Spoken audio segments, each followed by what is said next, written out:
Olá, chegou a sexta-feira, dia 13 de outubro e estamos juntos em mais um assunto do dia aqui na tela da Rede Brasil de Comunicação e que bom poder contar com o seu carinho e audiência de sempre. Hoje aqui o nosso programa se veste de rosa, porque vamos falar da campanha Outubro Rosa. Vamos tirar todas as suas dúvidas sobre a prevenção do câncer de mama. Isso mesmo, e ainda vamos conferir juntos nesta edição do programa as notícias da internet sobre o tema. Tem também a enquete do dia, onde você vai ligar para a gente responder a nossa pergunta de hoje. E também você vai poder interagir conosco, mandando a sua dúvida sobre o tema.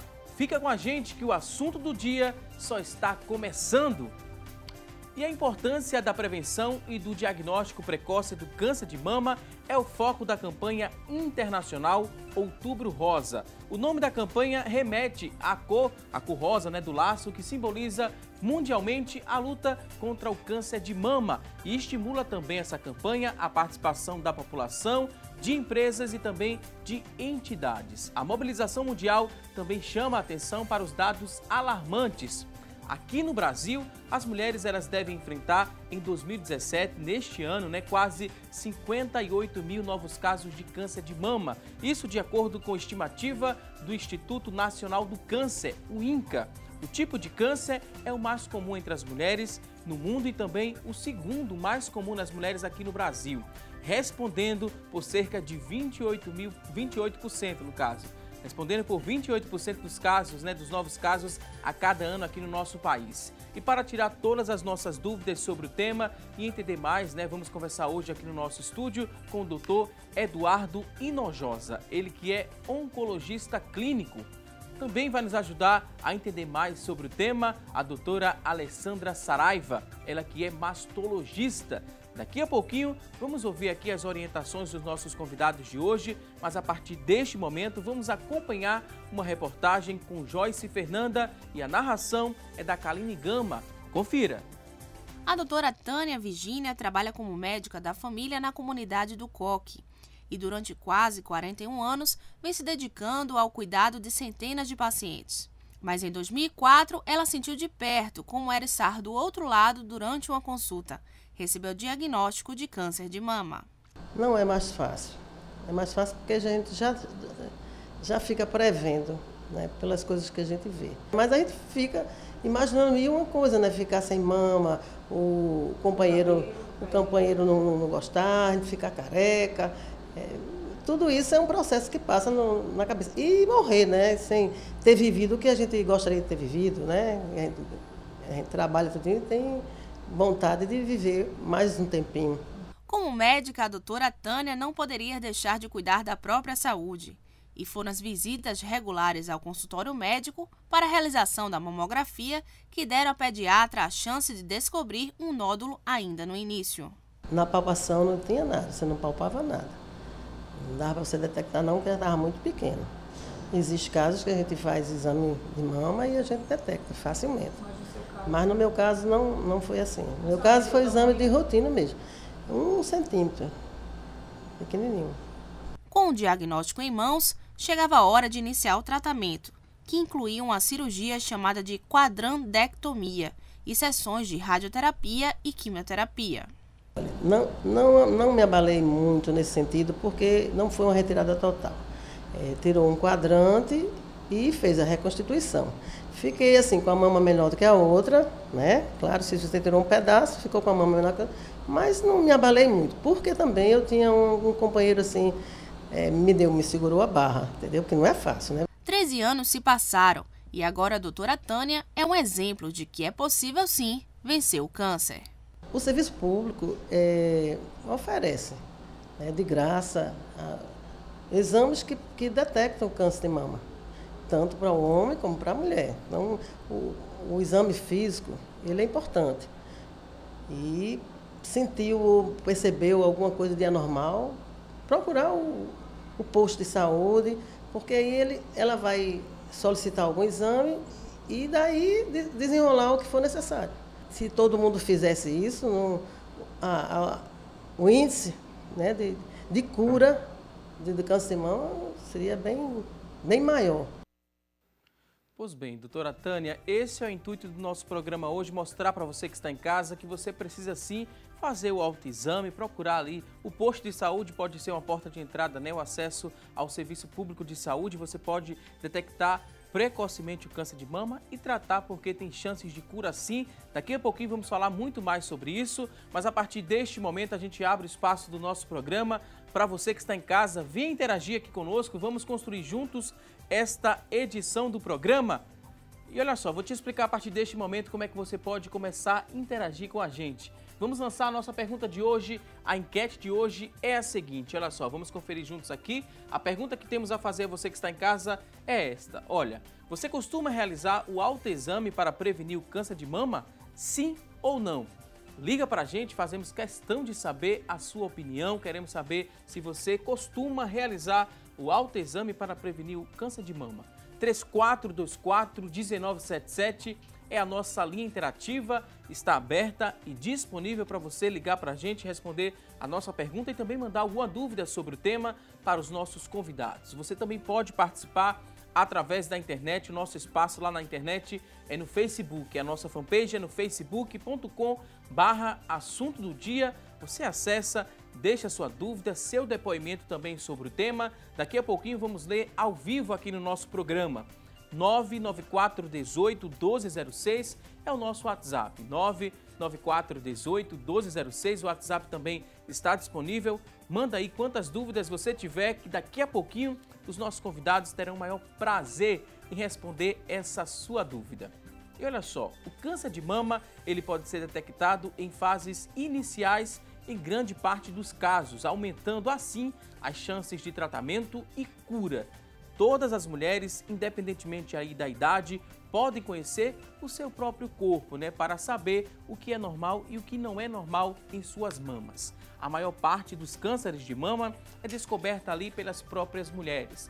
Além de estar atenta, né, ao próprio corpo, também é recomendado pelos especialistas que as mulheres de 50 a 69 anos façam a mamografia de rastreamento, isso a cada 2 anos. Esse exame ele pode ajudar a identificar o câncer antes do surgimento dos sintomas. E a partir deste momento, vamos dar início aqui ao nosso bate-papo, dizer que é um prazer recebê-los aqui no nosso estúdio. Doutora Alessandra Saraiva, ela é mastologista da Oncoclínica Recife. Isso. Seja muito bem-vinda aqui ao nosso espaço, doutora. Obrigada pelo convite. Também queria dar boas-vindas aqui, doutor Eduardo Nojosa, oncologista clínico. Seja bem-vindo aqui ao nosso programa. Obrigado, é um prazer sempre. A gente começou fazendo esse alerta, mostrando a importância de prevenir, né? E conhecer um pouco mais do corpo. A mulher tem que fazer o autoexame, procurar também a mamografia. Outubro Rosa, a gente fala que é um mês dedicado à prevenção do câncer de mama, né? Um tema muito sério. E a gente vê cada vez mais os índices aumentando de casos. Para este ano, a estimativa é de quase 57 mil novos casos. Vamos começar introduzindo o tema para quem está em casa. O que é que causa o câncer de mama? É uma causa só isolada ou são vários fatores que Na verdade, o câncer de mama é uma doença multifatorial. A gente não conseguiria falar de um fator exclusivo que seria a causa do surgimento do câncer de mama. Alguns a gente sabe que a parte hereditária é a menor parte dessa população, cerca de 10% só do montante é oriunda de uma causa hereditária e 90% dos outros casos estão relacionados a outros fatores que a gente não conhece todos, mas alguns deles a gente já conhece, né, como a gente já sabe alguns fatores que aumentam a chance do paciente vir desenvolver o câncer de mama, né, como a obesidade, a falta de atividade física, entre outras, a questão da reposição hormonal. Enfim, esses são alguns dos tabagismo, esses são alguns dos fatores que aumentam a chance do paciente vir a desenvolver o câncer de mama. A gente bem frisou também, né, que é importante que essa mulher ela faça o autoexame, para que seja detectado quanto antes, no caso, ela vier a ter o câncer de mama. É só através do autoexame que a gente fala em detecção precoce desse tipo de câncer? Na verdade, o autoexame é importantíssimo, até porque a mulher precisa se conhecer. Então, para a mulher detectar algo nela, ela tem que se conhecer. Então, um exame mensal, preferência no período pós-menstrual, porque é o período que a mama está mais flácida, menos emaciada por causa do ciclo hormonal. Então, a mulher tem que fazer, pelo menos uma vez ao mês, o autoexame para se conhecer. Então, ela consegue detectar. Porém, esses nódulos, esses tumores no exame físico, no autoexame, só são detectados tumores acima de 1,5 cm aproximadamente. Então, o ideal é que se faça o check-up também, com mamografia, ultrassom, de acordo com a faixa etária e com a indicação. Ou seja, o autoexame não substitui os exames de imagem.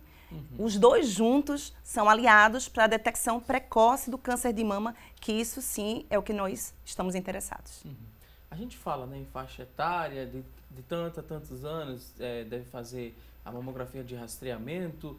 Quando a gente fala nessa faixa etária, as mulheres abaixo desse número que a gente passou agora, né, para quem está em casa nos acompanhando, viu que mais ou menos acima dos 40 anos, esse primeiro contato, antes disso, é raro ou não acontece o câncer de mama?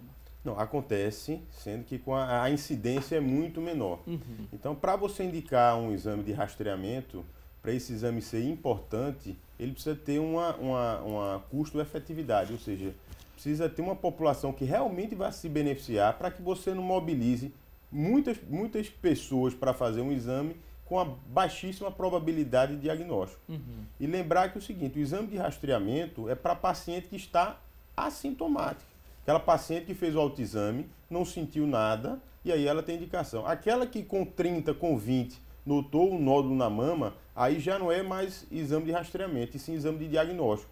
Nesse caso, ela não vai esperar nada. Ela imediatamente ela deve procurar o posto e dizer, olha, estou com um nódulo que eu não tinha na mama, e aí vai ser investigado com ultrassom, com mamografia, e até avaliar a possibilidade de fazer uma biópsia para confirmar se aquilo ali se trata de um tumor benigno ou maligno. Porque tendo esse nódulo não quer dizer que ela está com câncer de mama. Não. Né? 90% dos medo, nódulos, né? 90% dos nódulos são benignos. E, inclusive, na palpação, a paciente sente, né, o nódulo e vai fazer os exames, e os exames vão poder fazer esse diagnóstico se esse nódulo é sólido ou se é cístico. Que o cístico é uma patologia benigna, normal, nas mulheres acima de 35, 40 anos. Se confirmar que esse nódulo é sólido, aí sim faremos uma biópsia para fazer o diagnóstico definitivo, se esse nódulo sólido é benigno ou maligno, que é o câncer de mama. Vocês trabalham o ano todo, né, com essa questão da prevenção do câncer de mama, da importância desse tratamento, ser um tratamento adequado para essa mulher, da assistência que deve ser prestada a essa mulher para ter sucesso, né, no tratamento, chegar até a cura. Mas no mês de outubro é um mês especial, né? O mês de outubro, o mundo todo se veste de rosa para falar da importância do tema. Como é que vocês avaliam, né, esse mês de outubro? Essas campanhas realizadas ajudam muito a vocês profissionais dessa área que tratam com essas mulheres? Sem dúvida. Na verdade, esse movimento Outubro Rosa surgiu nos Estados Unidos há cerca de mais ou menos 20 anos, onde foi visto que havia necessidade de criar um movimento para que alertasse a população, né, da importância do diagnóstico precoce, entendeu? Da mulher se autoavaliar, da mulher se conhecer, para que a gente começasse a reduzir as taxas de tanto de incidência quanto de diagnóstico tardio, né, quando a situação já é muito mais grave e requer muito mais outras ferramentas para que a gente consiga a cura da paciente. Então, sem dúvida nenhuma, um movimento importantíssimo, acho que já foi incorporado muito bem ao nosso calendário e isso com certeza traz impactos aí muito positivos na redução aí da mortalidade, no diagnóstico precoce, que é isso que a gente busca com essas campanhas. Tanto na mortalidade como também da agressividade do tratamento, porque quanto mais precoce o diagnóstico, maiores chances de cura e o tratamento também menos agressivo, com cirurgias menos mutiladoras. De 10, 20 anos para cá, as cirurgias estão sendo muito menos mutiladoras e os tratamentos tendem a ser menos agressivos se por um acaso o nódulo, o câncer, for diagnosticado precocemente. E o interessante da campanha é porque todo mundo tem acesso à informação e às vezes essa mulher negligencia, né, esse autocuidado e o companheiro, né, ou um familiar pode também alertar, sabendo das informações. A informação que é compartilhada nunca é demais. Com Vocês certeza. concordam? Com Perfeitamente. certeza. A família tem que estar unida. Então, mas é isso, né? Essa mobilização da sociedade você termina que um filho que está vendo aquilo ali, um marido, de minha querida, você já fez seu exame esse ano. Então, esse é o objetivo mesmo. Fomentar o assunto, né, e de alguma forma pressionar até para que todo mundo faça. É um movimento geral, um movimento que a gente tenta abordar o assunto com leveza, mas com seriedade. Então, o Outubro Rosa é um movimento mesmo para conscientização. Eu digo sempre, estamos há 2 meses do final do ano, é um alerta. Você já fez seus exames esse ano?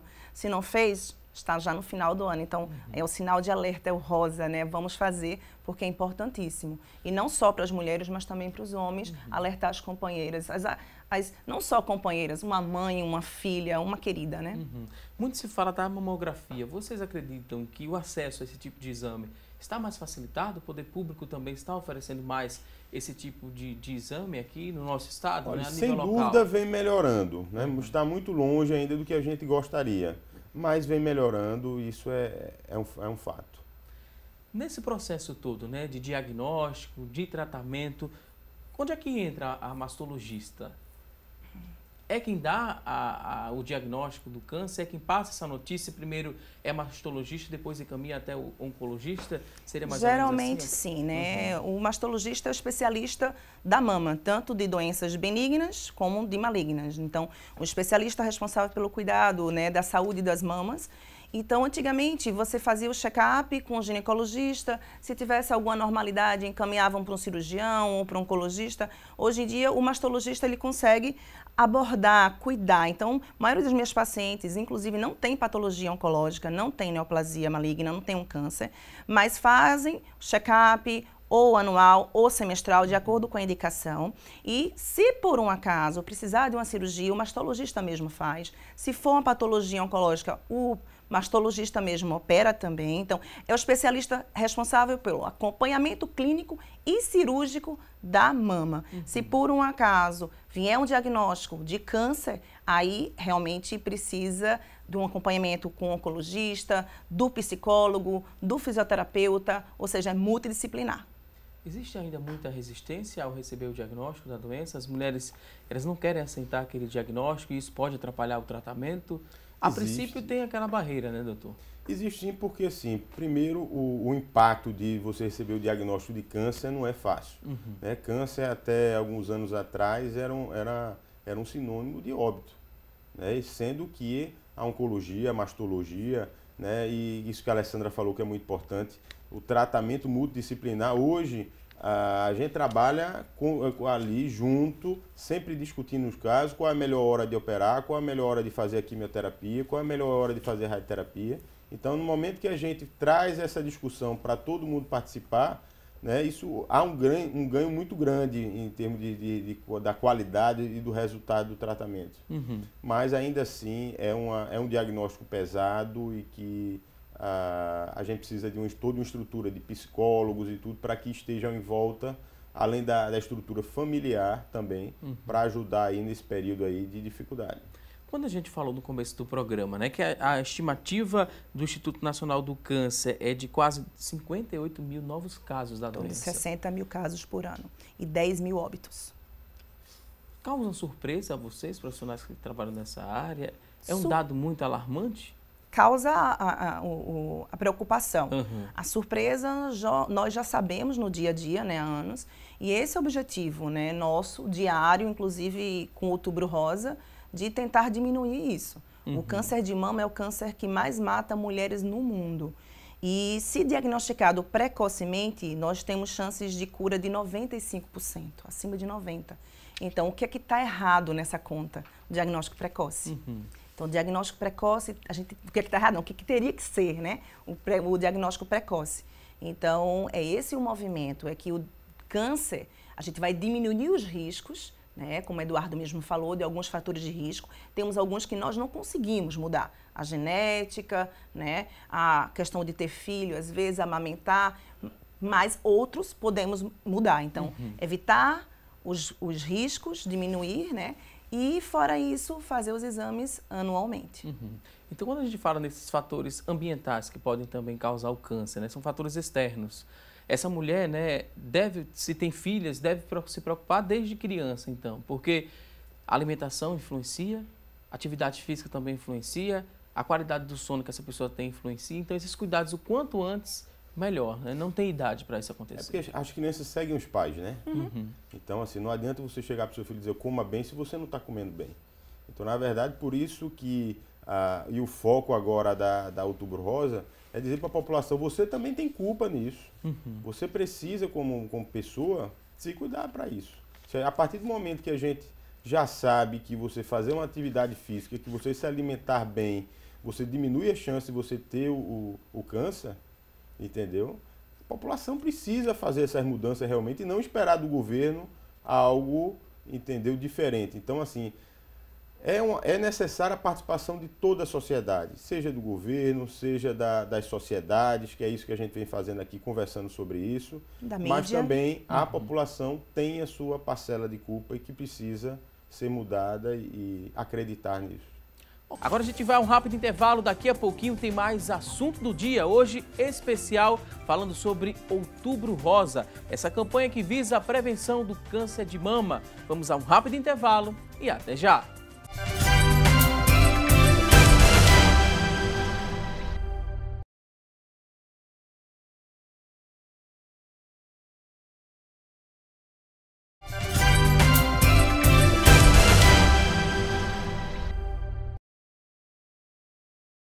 Hoje aqui no nosso programa estamos falando sobre o Outubro Rosa. Isso mesmo, e a partir deste momento vamos conferir as notícias da internet sobre o tema e quem traz as informações para a gente é a Tânia Silva. Olá, Tânia! Oi, Valdson, para você um ótimo dia, para vocês que estão nos acompanhando. A informação de hoje é do Diário de Pernambuco. Outubro Rosa, câncer de mama atinge mulheres cada vez mais jovens. O câncer é a doença que mais atinge a glândula mamária, que representa 28% do total de tumores. O câncer de mama é o que mais causa a morte de mulheres aqui no Brasil. De acordo com informações do Instituto Nacional de Câncer, o INCA, cerca de 60 mil novos casos de câncer de mama são diagnosticados por ano. O que chama a atenção é que ele está sendo diagnosticado em mulheres cada vez mais jovens. A mastologista Fernanda Salum explicou que quanto mais cedo é feito o diagnóstico, maiores são as chances de cura. E quando o câncer é descoberto logo no início, há 95% de chance de recuperação total. Para falar mais sobre esse assunto, agora a gente vai lá ao estudo do assunto do dia. Valdson, agora é com você. Ok, Tânia Silva, muito obrigado por essas informações. E a mastologista Alessandra Saraiva também falou sobre esse dado, né? Falou que é muito importante essa detecção precoce do câncer de mama, falou das chances de cura também. O oncologista Eduardo Hinojosa também reforçou esses dados, a importância que você deve dar ao câncer de mama. E a partir deste momento a gente vai trazer outras informações sobre o tema, porque muita gente, quando tem dúvidas, acessa a internet como fonte de pesquisa. Lá encontramos muitas verdades e ajudam a gente a compreender mais sobre o assunto. Mas também na internet encontramos muitos mitos que podem atrapalhar essa detecção precoce do câncer de mama, por exemplo. Então, vamos mostrar aqui na nossa tela algumas informações e os convidados vão dizer se é mito ou se é uma verdade. Um tumor, no caso de mama, ele pode ser causado por um trauma, por exemplo, uma pancada durante uma batida de automóvel pode gerar um tumor e um câncer mais à frente de mama nessa mulher? Mito ou verdade? Mito. A patologia oncológica, o câncer de mama, não tem relação nenhuma com trauma, nem com traumatismo, nenhum automobilístico, nenhum. Não tem relação. É uma multiplicação celular da própria mulher, causado por outros fatores, mas não por trauma. Ok, vamos ver o que diz aqui a próxima informação. Outra tela para a gente saber se é mito ou verdade, que a radiação emitida pela mamografia, ela pode causar o câncer? Mito ou verdade?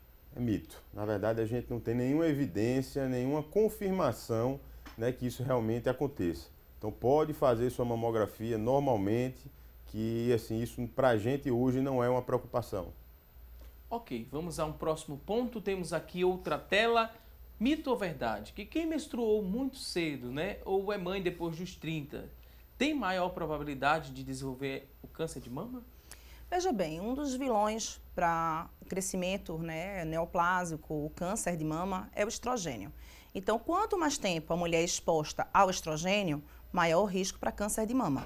Então, mulheres que menstruaram muito cedo, entrar na menopausa muito tardiamente, aumenta o risco para câncer de mama. Também ter filho acaba diminuindo o risco para câncer de mama, mas isso é muito relativo e pouco influenciado essa questão, inclusive, do filho. O estrogênio é mais, tá? O que nós podemos fazer? Eu digo sempre que uma genética a gente não vai poder mudar, né? A idade que menstrua não vai poder alterar, né? Mas podemos mudar o quê? Os hábitos. Então, no dia a dia, fazer menos uso de reposição, ou até mesmo o uso de estrogênio, ter uma alimentação saudável, exercício. Então, a gente tem que focar mais no que é que nós podemos fazer para diminuir os riscos para o câncer de mama.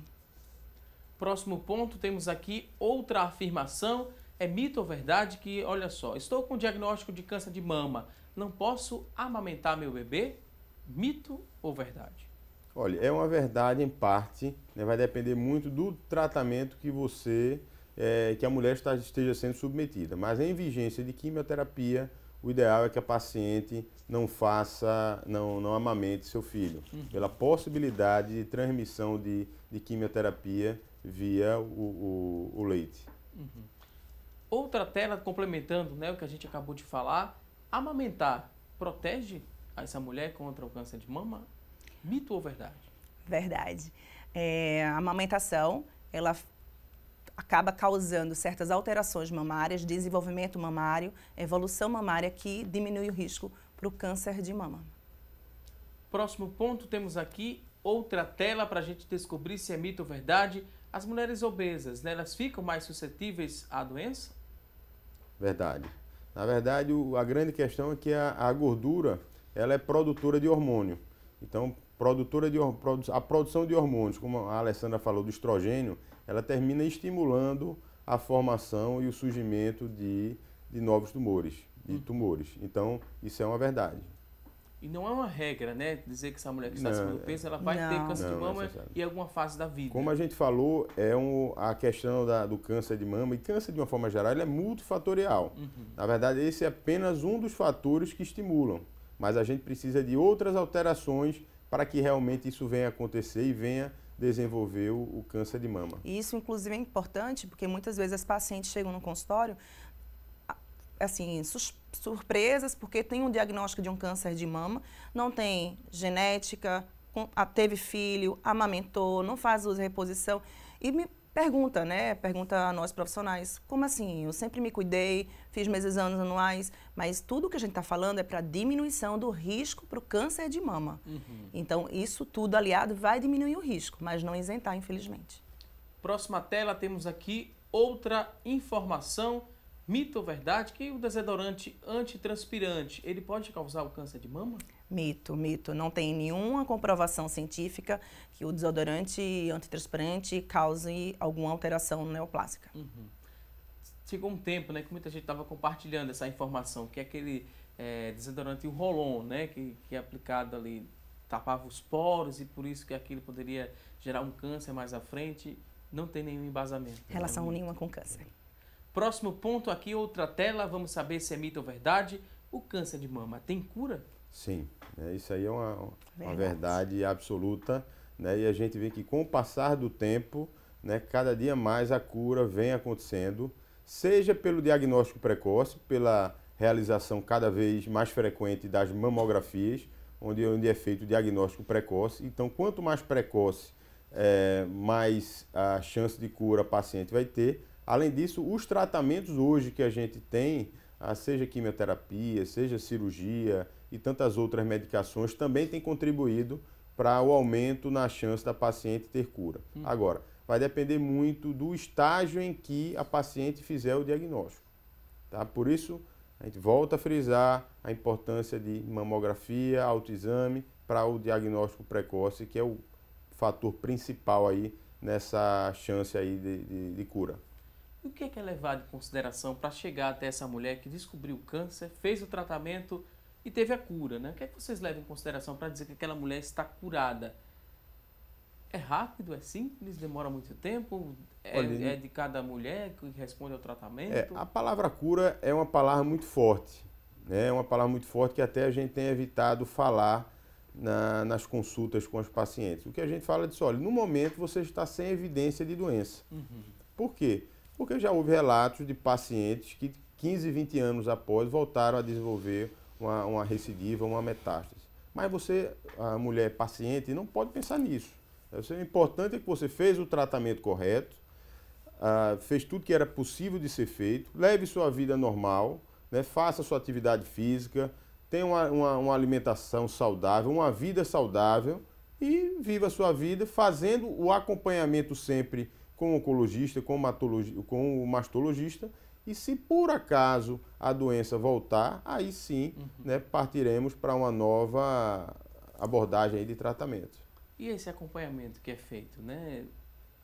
É também algum tratamento? Ela precisa tomar alguma medicação durante esse acompanhamento? O que é que vocês fazem nesse acompanhamento? E quanto tempo ela volta, né, após? Na verdade, é o seguinte, existem, a depender do tipo de mama, né? Porque quando a gente fala de câncer de mama, parece que é um câncer de mama. Na verdade, são dezenas de tipos de câncer diferentes, cada um com sua peculiaridade diferente, cada um que responde a um tratamento diferente. Então, a depender do tipo de câncer de mama, tem alguns pacientes que precisam tomar medicações durante 10 anos. Essas medicações são medicações preventivas para diminuir a chance da doença voltar. Já outros tumores não têm essa característica, então não se beneficiam dessas medicações. Então, terminou a rádio, a químio e a cirurgia dela, ela vai entrar no que a gente chama de segmento, que é uma consulta, né, nos primeiros 2 anos trimestral, para que seja avaliada pelo mastologista, e com o passar dos anos, essa consulta ela vai se alargando, vai passando para 6 meses, 1 ano, até que o paciente... eu nunca dou alta paciente, na verdade. Eu sempre mantenho, eu acho que não custa nada uma paciente que tem um histórico de câncer visitar uma vez o seu oncologista para que, né, realmente confirme que tudo continua bem. Ok, vamos conferir aqui a próxima tela. Temos outra informação, mito ou verdade, que a terapia de reposição hormonal pode ser um fator de risco para o câncer de mama? Verdade. Como eu falei aqui, o estrogênio é um dos vilões, né, de fator de risco para o câncer de mama. Então, a reposição hormonal é comprovada que influencia. Agora, é bom termos cuidado, porque nós não estamos aqui para dizer, a partir de hoje, ninguém vai poder mais fazer uso da reposição hormonal. Na verdade, a reposição hormonal, ela tem indicação, ela é útil, então deve ser indicada quando for necessário pelo ginecologista, e esse ginecologista vai pedir avaliação do mastologista. Se por um acaso a paciente puder usar, a gente libera para o uso, agora um uso com cuidado. Como assim? Fazer sempre os exames de rastreio, tem uma atenção, até o tempo que vai ser usado também tem um limite, porque realmente é comprovado que aumenta o risco para câncer de mama. Próximo ponto, outra informação, mito ou verdade, praticar uma atividade física ajuda na prevenção? A gente ouviu que sim. Verdade, né? Na verdade, assim, cada dia mais, assim, todos os congressos hoje internacionais que a gente participa, onde são apresentados novos trabalhos mostrando que isso é fato. Então, assim, a gente precisa fazer atividade física, pelo menos o ideal que seja o mínimo 4 horas por semana, né? Saiu um trabalho agora há pouco tempo que a gente conseguiria reduzir com a alimentação e atividade algo em torno de 40% a incidência, a probabilidade da paciente vir a desenvolver câncer de mama. Então, está nas nossas mãos. Por que quando a gente pratica atividade física, a gente ativa também alguns hormônios, dá mais prazer a essa pessoa, mais qualidade de vida? Como é que se explica, né? O que acontece no nosso corpo quando a gente se movimenta? Na verdade, existem várias teorias para isso. Primeiro, se você está fazendo uma atividade física regularmente, você vai ter um tecido menor tecido de gordura, que é produtor de hormônio. Além disso, a atividade física é antioxidante, entendeu? Que tem um fator aí também relacionado ao câncer. E existem ainda outros fatores que a gente ainda não sabe, né? Mas que o fato é que está, né, bem já consolidado isso, e nós não temos dúvidas que a atividade física precisa ser incorporada. E não só para o câncer, né? Doenças do coração, né? Doenças articulares, melhora na qualidade de vida, autoestima. Então, na verdade, é um pacote de benefícios aí que só faz ajudar as pacientes que fazem realmente essas atividades físicas. Próximo tópico, temos aqui outra informação para a gente saber se é mito ou verdade. Olha só, é melhor ter vários nódulos na mama do que só um? Mito ou verdade? É um mito. Na verdade, cada nódulo, né, que é um nódulo sólido, ele tem que ser avaliado. Não quer dizer que você tenha 4 nódulos, que os 4 são benignos ou que os 4 são malignos. Cada nódulo vai ser analisado. Tem um paciente que tinha vários nódulos e depois apareceu um, que era um carcinoma, que era um câncer de mama. Como também tem outras pacientes que não tem nenhum, aparece um e é um carcinoma, ou pode ser um fibroadenoma, que é um nódulo benigno. Ou seja, é mito, não tem relação da quantidade de nódulos e a patologia, se é benigna ou maligna. Ótima explicação. Vamos agora até uma próxima tela. Mito ou verdade? Se eu faço o autoexame, né, de mama, né, todos os meses, não preciso fazer a mamografia? Mito, né? Mito total. A doutora Alessandra já conversou aqui que, na verdade, o grande problema do autoexame é que eles conseguem só fazer o diagnóstico de lesões maiores. Então, a partir do momento que o paciente faz a mamografia, ele aumenta a chance de fazer um diagnóstico de lesões pequenas, né? E fazendo o diagnóstico de uma lesão menor, aumenta a sua chance de cura e muitas vezes diminui também a necessidade de fazer tratamentos mais agressivos. Então, realmente é um mito. O autoexame deve ser feito sempre, tá? Mas a mamografia não pode ser deixada de lado por causa dele. Por que algumas mulheres ainda resistem à mamografia? É um exame que dói, doutora? Bem, eu mesma já faço esse exame, então vou dar a minha própria experiência, né? É um exame totalmente indolor, não é invasivo, ou seja, não tem nenhuma agulha, não. É apenas um exame. Muitas mulheres sentem um incômodo porque tem a mama mais engurgitada, mais edemaciada no período pré-menstrual. Então, o que a gente recomenda? Os pacientes façam esse exame após o período menstrual. Tá? Então, isso realmente é o primeiro receio, é a dor, porque a mama está mais edemaciada do período pré-menstrual.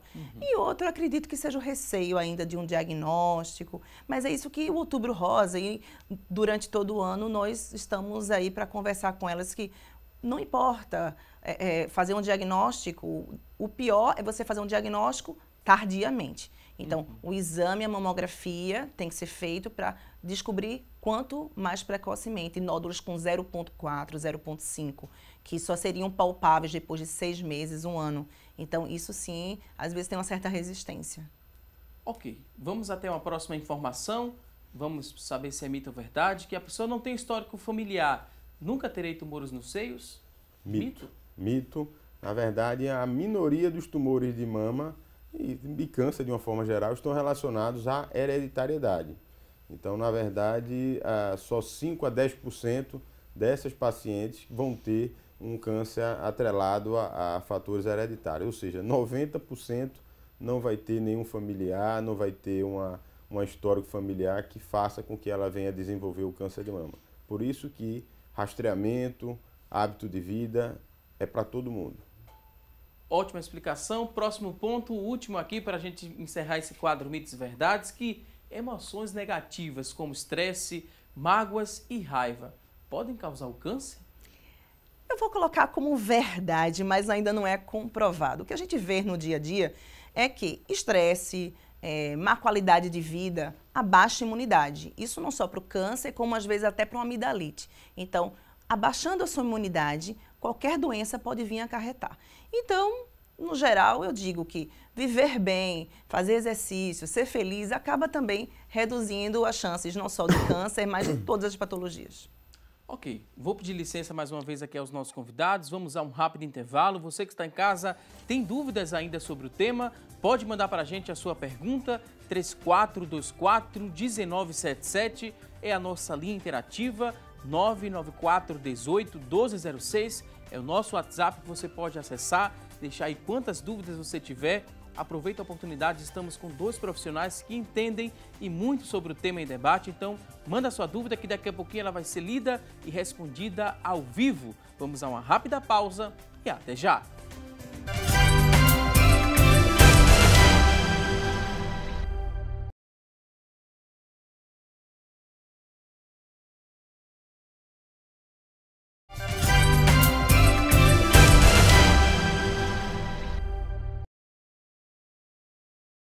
Já estamos de volta com mais assunto do dia aqui na tela da Rede Brasil de Comunicação. E o tipo de câncer mais frequente entre as mulheres, o câncer de mama, é a causa mais comum, né? A causa mais comum de óbitos por neoplasia. Aqui em Pernambuco são 600 mortes a cada ano, isso em média.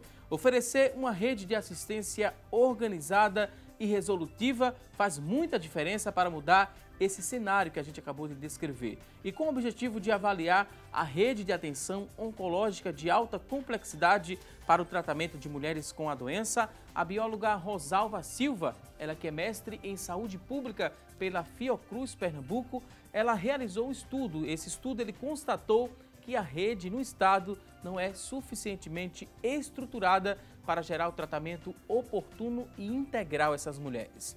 O estudo também ele identificou que 58% das pacientes só começaram o tratamento mais de 60 dias após o diagnóstico. E a partir deste momento vamos aprender um pouco mais sobre o câncer de mama, falando hoje sobre a campanha Outubro Rosa. E esse dado, né, chama muita atenção, esse ponto, né, que ela destaca, a bióloga ressalta, né, de tratamento, muitas mulheres começam 60 dias após o diagnóstico. O ideal seriam quantos dias após esse primeiro diagnóstico iniciar esse tratamento? 60 dias é muito, doutor?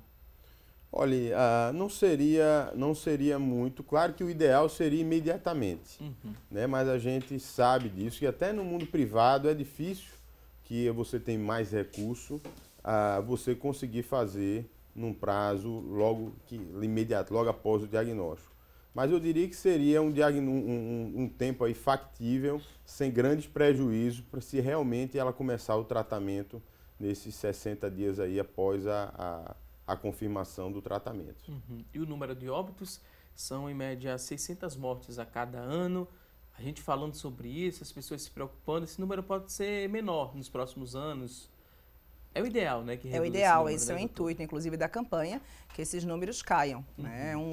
A patologia mamária é uma patologia maligna mamária, é uma patologia que chega, como eu falei, aqui a 95% de chance de cura, se diagnosticado precocemente. Ok, temos agora muitas participações através do nosso WhatsApp, através da linha interativa 99418-1206. É o nosso WhatsApp que você pode acessar e deixar a sua dúvida que vamos repassar para os nossos convidados. Temos aqui a primeira participação, é a Cosma Pinheiro, ela que é de Jaboatão dos Guararapes. Ela disse que a mãe dela teve câncer de mama.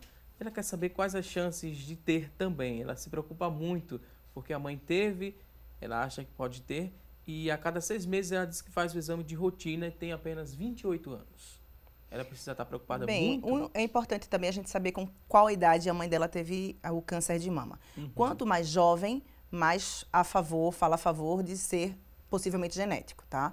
Então, ela fazendo os exames semestralmente já está ótimo, ela tem que realmente ficar mais atenta, porque ela tem história genética, a história familiar, não quer dizer que seja genético, porque para fazer realmente ter certeza, teria que fazer o estudo genético.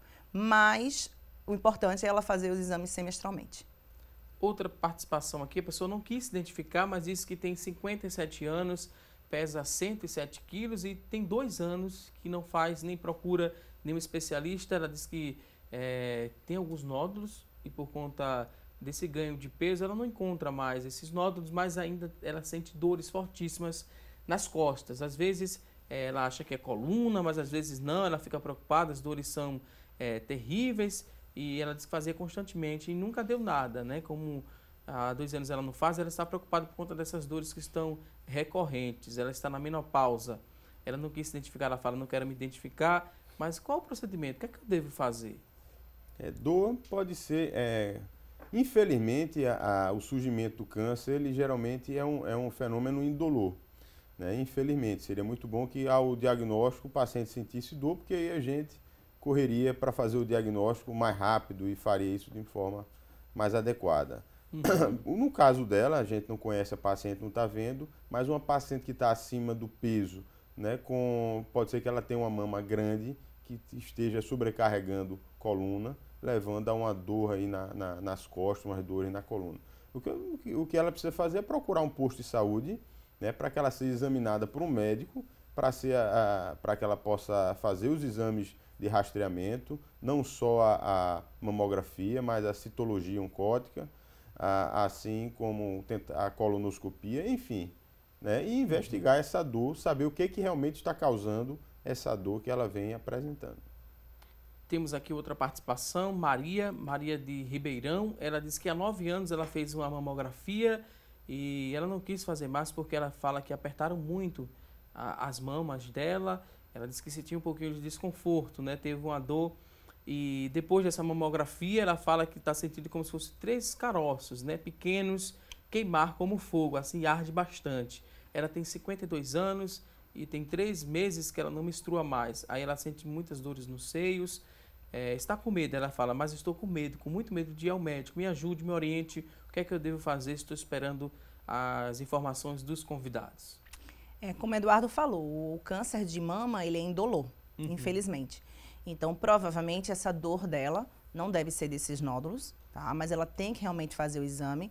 O que eu aconselho foi, como eu falei anteriormente, a mamografia ser realizada pós o período menstrual, tá? É importantíssimo que a mama vai estar menos edemaciada. Como ela também está, ela falou, há 3 meses sem menstruar, ela deve estar naquele período que chama de climatério, o começo da menopausa. Então, nessa fase também tem muita alteração hormonal. Então, a mama deve estar mais sensível. Então, prejudica. Mas tentar ao máximo fazer o exame. Realmente, o exame de mamografia é uma radiografia, onde coloca-se a mama e faz a raio-x. Tá? É basicamente isso. Então, tem uma compressão, mas se a mama estiver realmente indolor, vai ser um exame indolor. Muitas vezes a paciente queixa-se do exame ser doloroso porque a própria mama já está dolorosa, por questão hormonal, tá? Então tem que ser avaliado.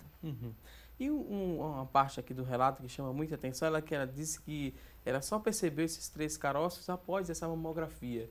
Não foi a mamografia que causou isso, né? A mamografia pode ter ajudado a ela, meio que, como ela ficou com um pouco de dor, né? Ela passou a palpar essa mama e percebeu os nódulos, algo que ela poderia nunca ter feito antes. Isso acontece, inclusive, com traumatismo. Muitas pacientes, inclusive, foi uma das perguntas do Mitos e Verdades, com relação ao trauma, a uma pancada na mama, se gera o câncer. Porque não gera, isso é um mito. O que acontece muitas vezes é que o paciente, a mulher, ela sofre um trauma, um traumatismo na mama, uma pancada na mama, e a partir desse traumatismo, procura um médico, faz a palpação, faz o autoexame e detecta algo que já estava lá previamente. Então não foi o trauma que causou, ele já existia, só que foi diagnosticado após o trauma.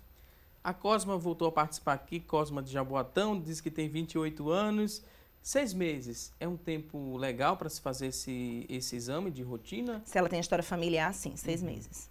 Aí ela quer mais uma vez, estou muito preocupada, minha mãe teve... Eu vou ter, doutora? Repita para mim, por favor. Não, Eduardo já falou aqui, a maioria, assim, a maioria das pacientes que tem o câncer de mama não tem histórico genético, tá? Inclusive, a gente tem pacientes no dia a dia de fator genético positivo e não quer dizer que você tenha câncer de mama.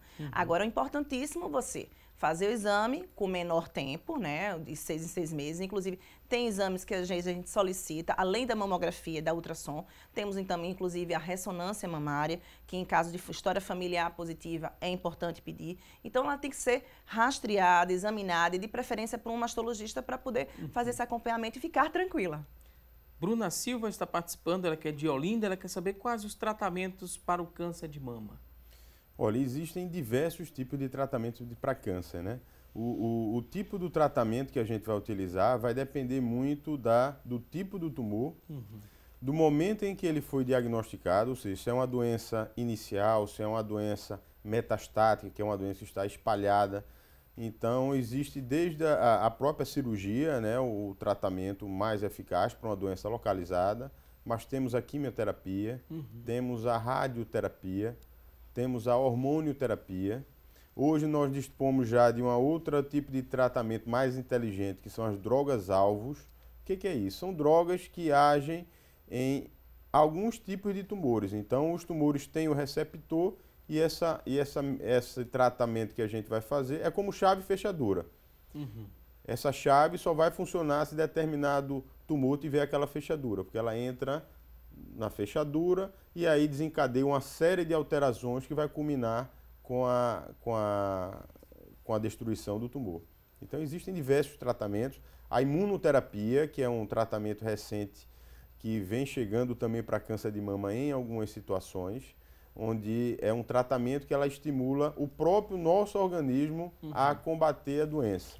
Né? Não é para todo mundo, né? E o importante é que isso que a gente está falando aqui, você que tem câncer de mama vai ter disponibilidade de alguns desses tratamentos, outras não vão ter. Por quê? Vai depender da característica do teu tumor. São inúmeros tratamentos e os efeitos colaterais são diferenciados para cada um desses tratamentos. Isso. Né? Na verdade, conseguimos diminuir bastante, né, os efeitos adversos da quimioterapia. A quimioterapia, um tempo atrás, era sinônimo de vômitos, de queda do estado geral, muita fadiga. Né? Hoje, né, eu diria que 90% dos pacientes estão muito bem.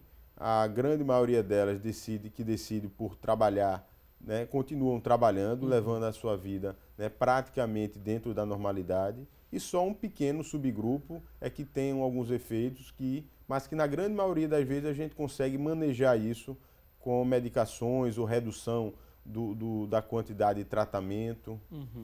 Temos aqui a participação da Amanda Costa. Ela quer saber o seguinte: quando a mastectomia ela é sugerida? Bem, a mastectomia antigamente, que é a retirada da glândula mamária inteira, da mama inteira, antigamente era rotina, né? Inclusive, há séculos atrás, não se fazia apenas a mastectomia, retirava-se a mama, a musculatura. Então, era muito agressivo, junto com o esvaziamento axilar, tá? De anos para cá, isso aí melhorou muito. A mastectomia se faz em menos quantidade. Hoje em dia se faz cirurgias mais conservadoras. Muitas vezes a gente acaba utilizando a quimioterapia neoadjuvante, ou seja, a quimioterapia antes da cirurgia, para esse tumor diminuir e fazermos uma cirurgia conservadora, ou seja, a gente consegue apenas tirar o nódulo, que é o câncer, sem precisar retirar a mama toda. Mas alguns casos, infelizmente, precisamos retirar a mama toda. Não tem como a gente dizer apenas em caso X ou Y. Cada caso é um caso, temos que avaliar em cada paciente. Agora, uma coisa é interessante, que é importantíssima. A mastectomia, quando indicada, na maioria das vezes, quase com a totalidade, a reconstrução também é indicada. Então, reconstrução e muitas vezes imediata. Então, hoje em dia, tentamos fazer ao máximo uma cirurgia conservadora, como o relato da colega médica, né, que ela fez uma quadrantectomia, uma segmentectomia, retiramos apenas o nódulo com margem. Mas quando precisa se fazer a mastectomia, optamos e com reconstrução, de preferência imediata. Temos aqui outra participação, a pessoa não quis se identificar, mas quer saber o seguinte, né? Dos tratamentos de câncer, todos vão fazer o cabelo cair? Não, é uma regra? Na verdade, isso é um mito. Na verdade, nós temos dezenas de tratamentos de quimioterapia.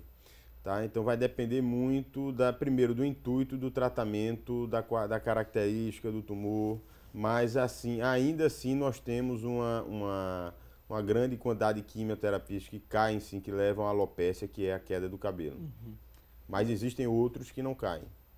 Mas aí se cai o cabelo, ela pode colocar um lenço, porque a mulher gosta de se cuidar bastante, né?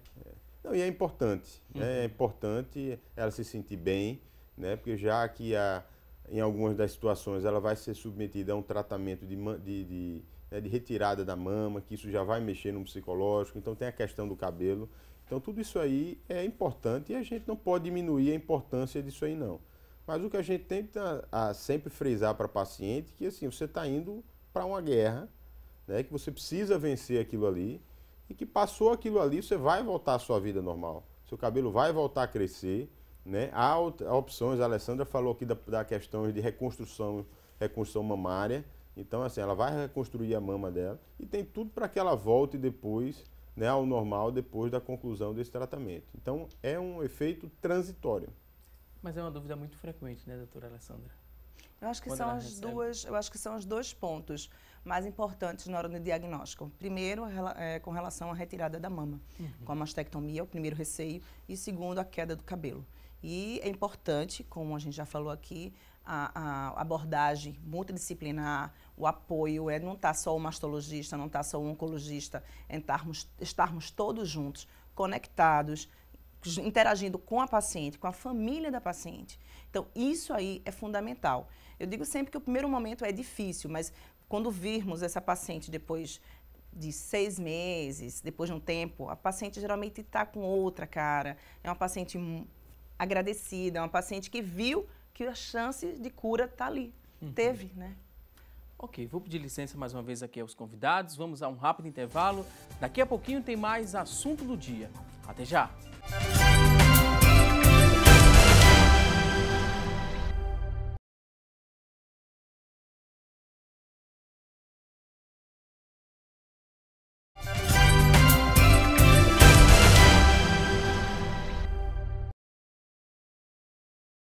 Estamos de volta com mais assunto do dia aqui na tela da Rede Brasil de Comunicação e agora eu quero fazer um convite especial para você e toda a sua família.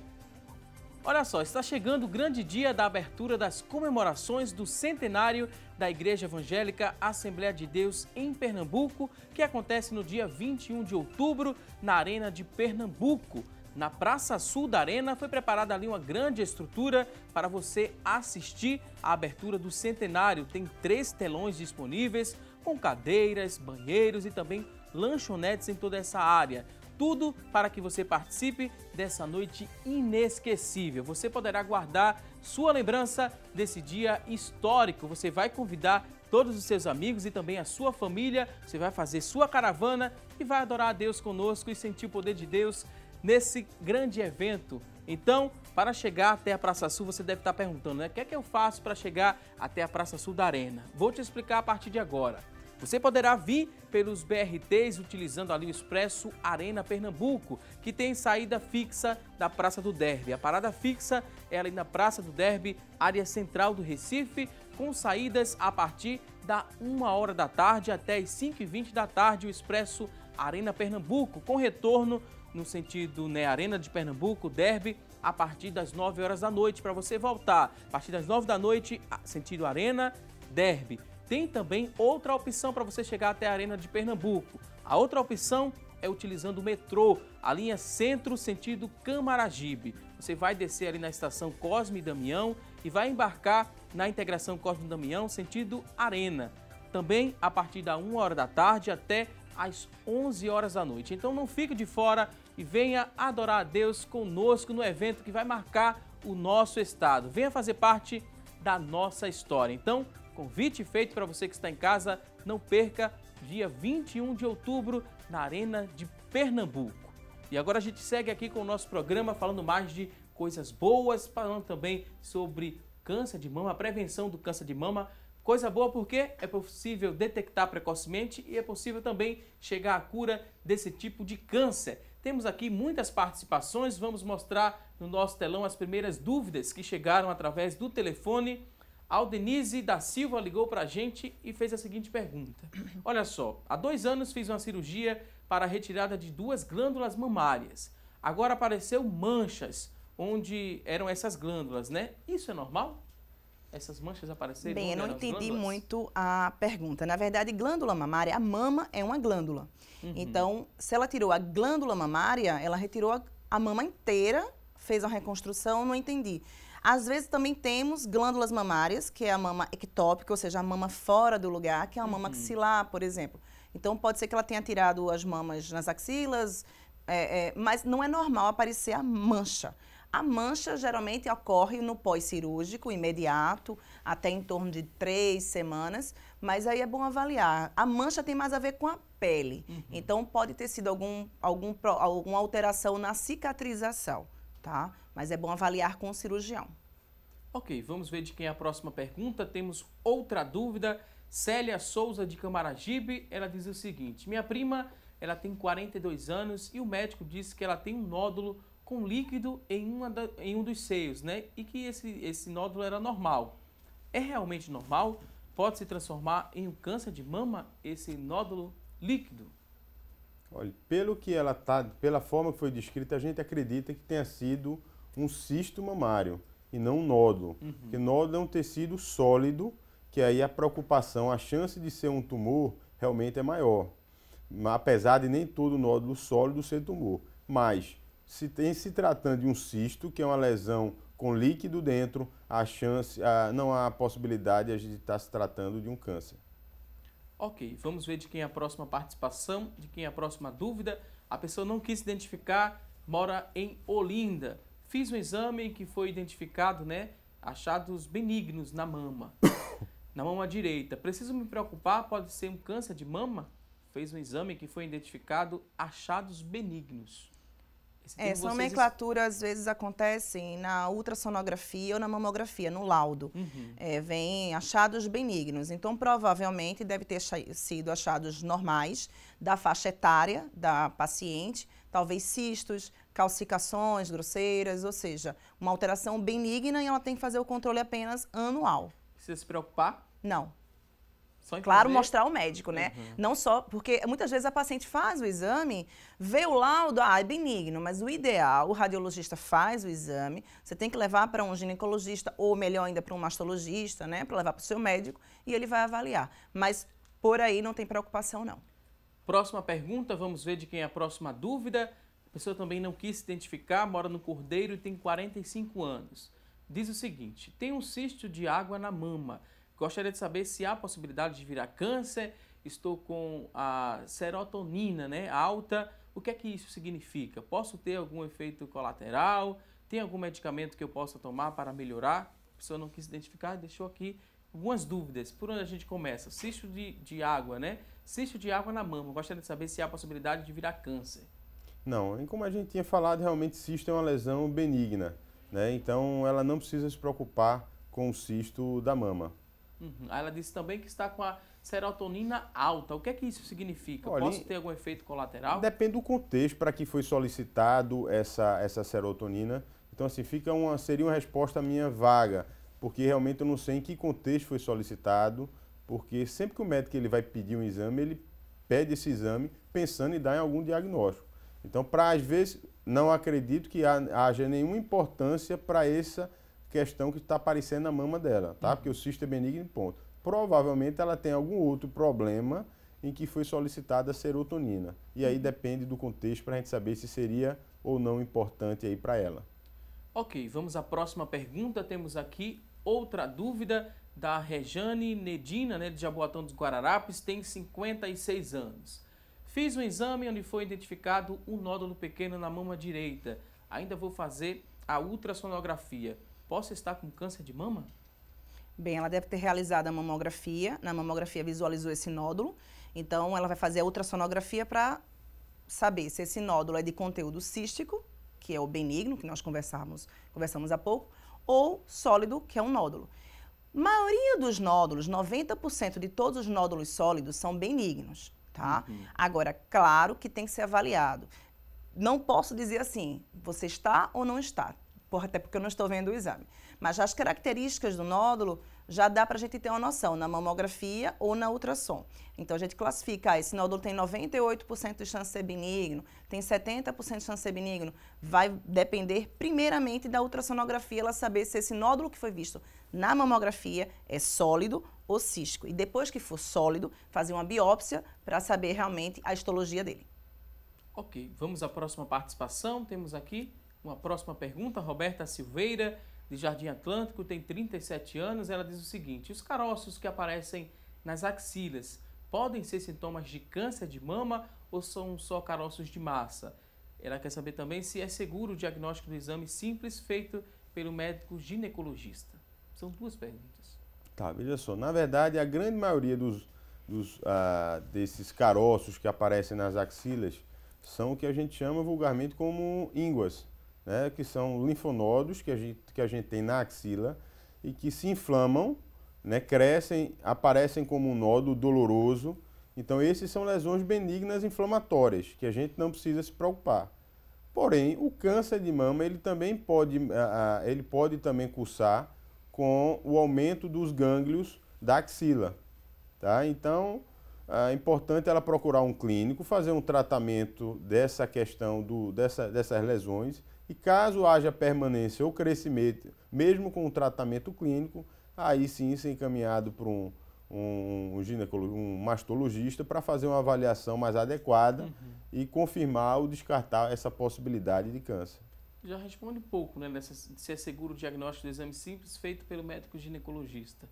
Sim, eu acho que é o primeiro contato, e caso haja alguma dificuldade pelo ginecologista, caso haja necessidade de avançar na investigação pensando na possibilidade de câncer de mama, ele encaminharia o paciente para o mastologista.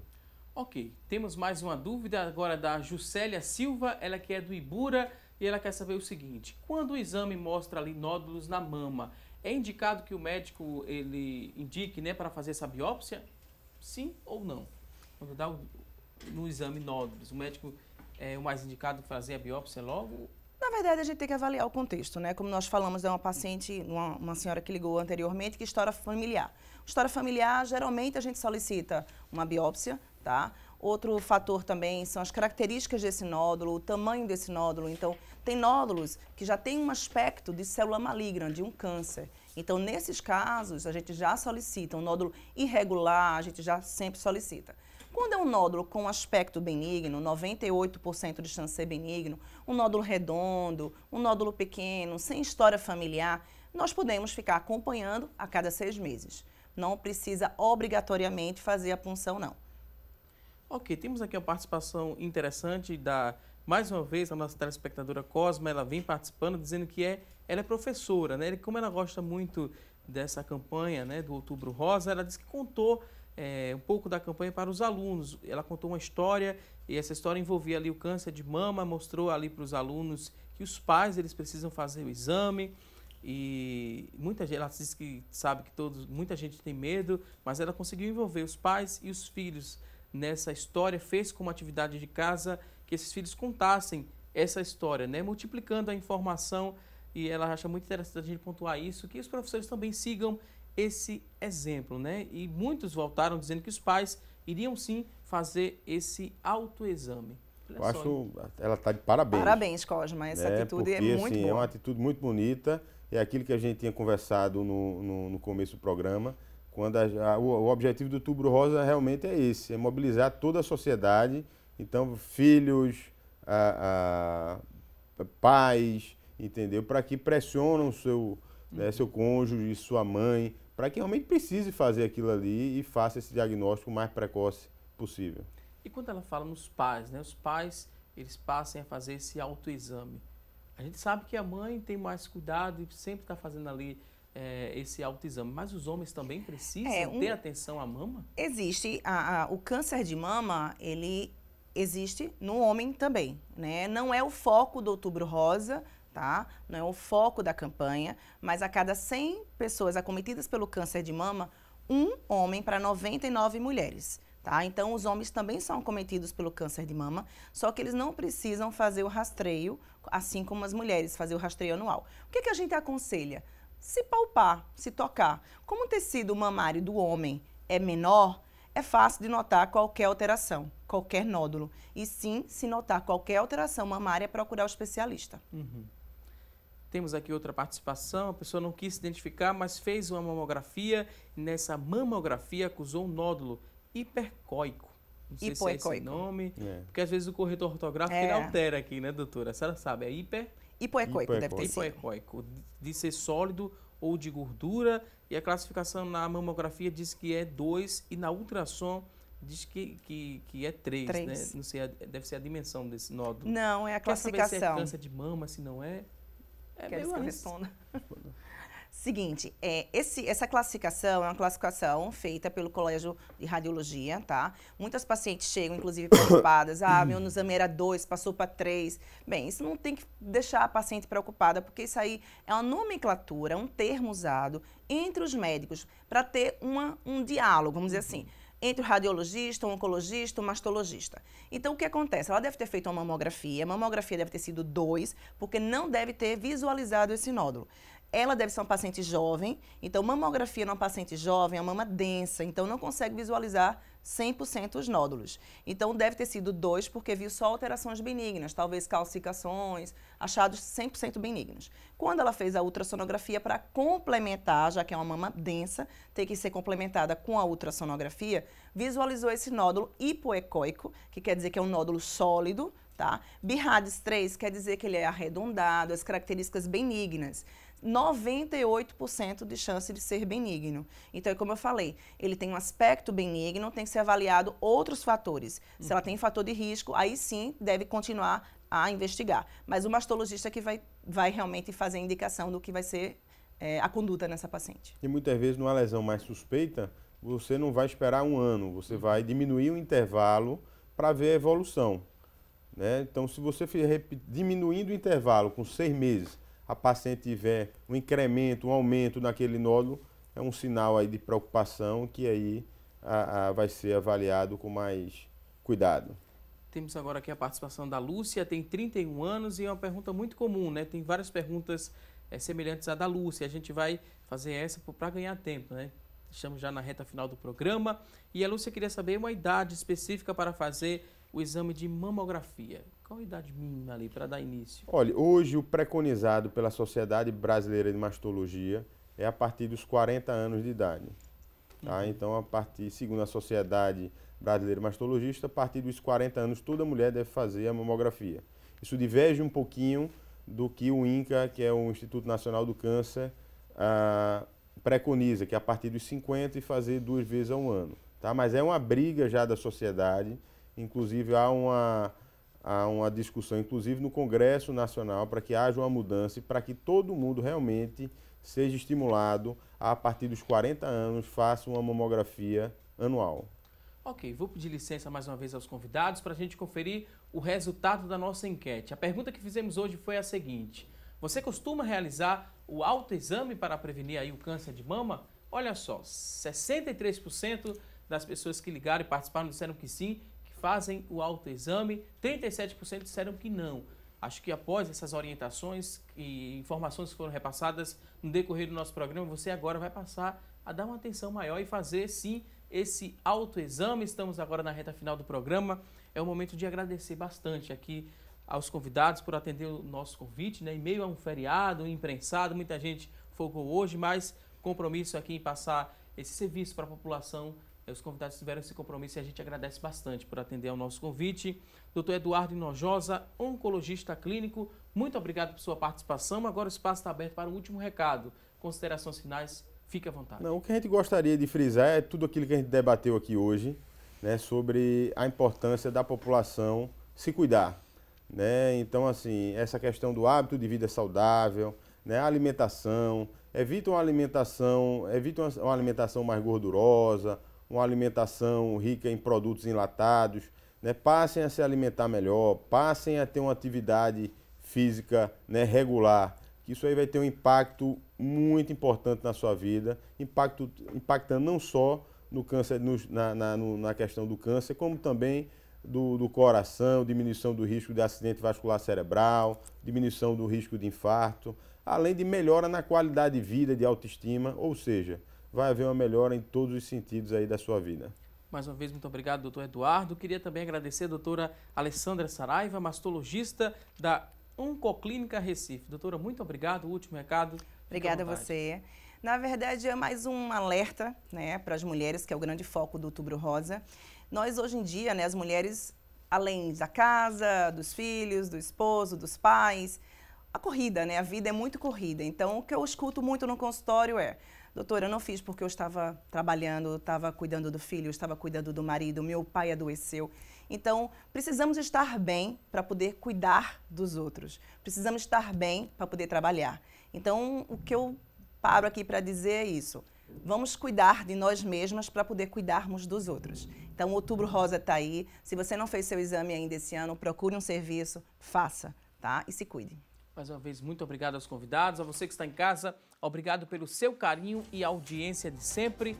Não se esqueça, teremos um novo encontro na próxima segunda-feira, 9h30 da manhã, ao vivo, aqui na tela da Rede Brasil de Comunicação. A você e a toda a sua família, um forte abraço, um ótimo fim de semana e até segunda, se Deus quiser. Até lá!